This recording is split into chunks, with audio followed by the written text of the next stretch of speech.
আমেরিকার প্রেসিডেন্টের গাড়িবহরের সামনেই তিনটা মরণ ফাঁদ অপেক্ষা করছে। যেমন এই ম্যানহোলের ঢাকনার নিচেই একটা বোমা লুকানো আছে, যেটাকে দূর থেকে রিমোট কন্ট্রোলার দিয়ে ব্লাস্ট করা হবে। আর কিছুক্ষণ পরেই প্রেসিডেন্টের গাড়ি ঠিক এই ম্যানহোলের ঢাকনাটার উপর দিয়েই যাবে।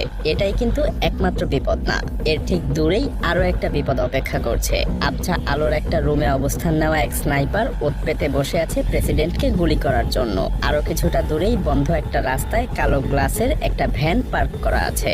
এই ভ্যানের ভেতরেই এক গুপ্ত ঘাতক কিছু রকেট লঞ্চার প্রস্তুত করছে, যেটা দিয়ে সে খুব শীঘ্রই প্রেসিডেন্টের উপরে হামলা করবে। যদিও প্রেসিডেন্টের সামনে যে বিপদগুলো অপেক্ষা করছে সবগুলোই কাল্পনিক। কি ভাবছেন, বাস্তবে এমন হয় না? অসংখ্যবার হয়, যা আমরা জানতেও পারি না। কেন জানতে পারি না? আর কিভাবে প্রেসিডেন্টের বডিগার্ডেরা প্রেসিডেন্টকে এসব বিপদ থেকে রক্ষা করে তা কিছুক্ষণের মধ্যেই বুঝতে পারবেন।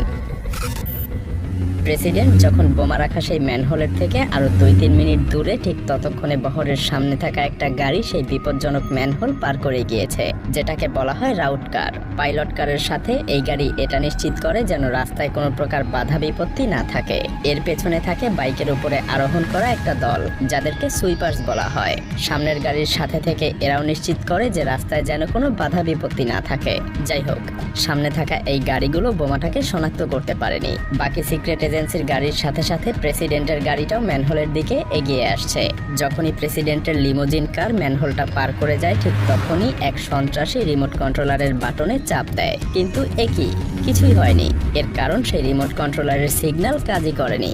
মজার ব্যাপার হলো, এর পেছনেও দায়ী এই গাড়িটা। প্রেসিডেন্টের বহরের অন্যতম আধুনিক প্রযুক্তিতে সজ্জিত গাড়ি এটা। এই গাড়ির ছাদে আছে কিছু অ্যান্টেনা, যেটা দিয়ে সারাক্ষণ কিছু সিগন্যাল বের হয়, যেটাকে বলা হয় ব্যারেজ সিগন্যাল।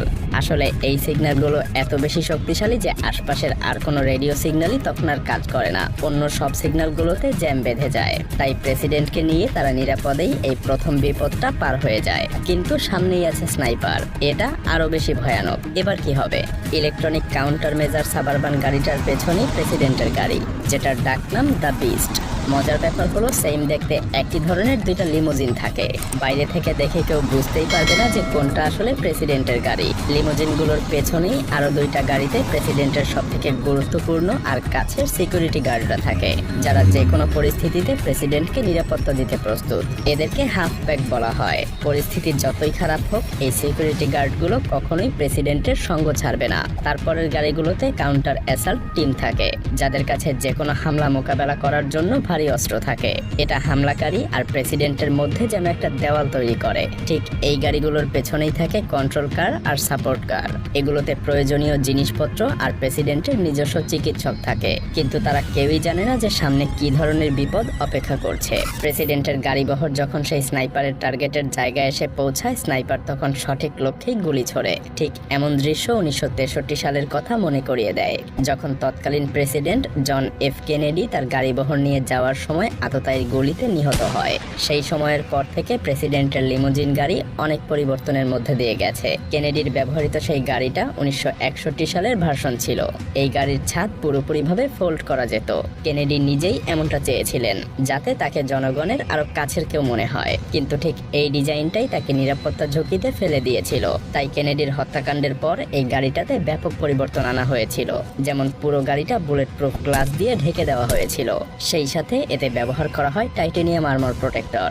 আর তাই আমেরিকার প্রেসিডেন্টের বর্তমানের লিমোজিন কার এমন যে এটা যে কোনো হামলাই মোকাবেলা করতে সক্ষম। স্নাইপারের গুলির কোনো সম্ভাবনাই নেই এই গাড়ির বুলেট প্রুফ জানালা ভেদ করে প্রেসিডেন্টের শরীরে বিদ্ধ হওয়ার। বর্তমানে আমেরিকার প্রেসিডেন্টের ব্যবহৃত বিস্ট লিমোজিন গাড়ির প্রথম ব্যবহার শুরু হয় 2018 সালে। এটা জেনারেল মোটরস কোম্পানি পুরোপুরিভাবে নিজেদের মতো করে তৈরি করেছে। দেখতে সেডান কারের মতো মনে হলেও এটা আসলে একটা ট্রাক প্ল্যাটফর্মের উপরে বানানো, কারণ এর সব আর্মর মিলিয়ে এর ওজন প্রায় 700 কেজিরও বেশি। সেই সাথে যে কোনো ধরনের রাসায়নিক হামলা থেকে বাঁচতেও গাড়ির ভেতরের অংশটা পুরোপুরিভাবে সিল করে দেয়া আছে। এর টায়ারে গুলি করা হলেও গাড়িটা নির্বিঘ্নেই চলতে পারবে। এমনকি এই গাড়ির দরজা 8 ইঞ্চি পুরু, আর দরজার হ্যান্ডেল একটা বাটনের সাহায্যেই লক করা যায়, যাতে করে বাইরে থেকে কেউ দরজা খুলে ঢুকতে না পারে। আর তাই এটাকে এক ধরনের লাক্সারিয়াস সামরিক ট্যাঙ্কও বলা যেতে পারে, কারণ এটা যে কোনো প্রতিকূল পরিবেশের জন্য একদম পুরোপুরি প্রস্তুত। কিন্তু আমাদের এই গল্পের সবথেকে বড় চ্যালেঞ্জ আর মাত্র অল্প কিছুটা দূরেই অপেক্ষা করছে। মাত্র 2 ব্লক সামনে একটা ট্রাকে রকেট লঞ্চার নিয়ে অপেক্ষা করছে আততায়ী। ও হ্যাঁ, প্রেসিডেন্টের গাড়ি বহরে কিছু বড় বড় ভ্যানও থাকে। এগুলো মূলত সাংবাদিকদের জন্য, যারা সারাক্ষণ প্রেসিডেন্টের সাথেই ভ্রমণ করে। তাদের পেছনের এই গাড়িটার নাম আইডি কার। এটা মূলত প্রেসিডেন্ট আর পুরো শহরের যোগাযোগ রক্ষা করে। আবার এর পেছনেই আছে হ্যাজার্ডস ম্যাটেরিয়াল মিটিগেশন ইউনিট। এটা এমন একটা গাড়ি যেটা যে কোনো বায়োলজিক্যাল, কেমিক্যাল বা নিউক্লিয়ার অ্যাটাকও প্রতিহত করতে একদম প্রস্তুত। এমন ভয়ঙ্কর যে কোনো পরিস্থিতি সামাল দেওয়ার জন্য এতে আছে প্রয়োজনীয় সকল প্রযুক্তি সহ বিভিন্ন দক্ষ সামরিক বিশেষজ্ঞ। ছাদে এমন গোলাকৃতির গাড়িটার নাম রোড রানার। এটা পুরো বহরের কমিউনিকেশন হাব হিসেবে কাজ করে, যাতে করে প্রেসিডেন্ট সবসময় অনলাইনে থাকতে পারে। কারণ এই গাড়িটা সরাসরি স্যাটেলাইট আর ইন্টারনেটের সাথে যুক্ত থাকে। প্রেসিডেন্টের যে কোনো ধরনের কল বা ভিডিও কনফারেন্সের জন্য এটা পুরোপুরিভাবে নিরবিচ্ছিন্ন ইন্টারনেট সংযোগ দিতে থাকে। আর এই পুরো বহরের শেষের দিকে থাকে একটা লোকাল অ্যাম্বুলেন্স, যাতে কোনো বিপদের প্রয়োজন হলে অ্যাম্বুলেন্সে করে প্রেসিডেন্টকে হসপিটাল বা নিরাপদ আশ্রয়ে নিয়ে যাওয়া যেতে পারে।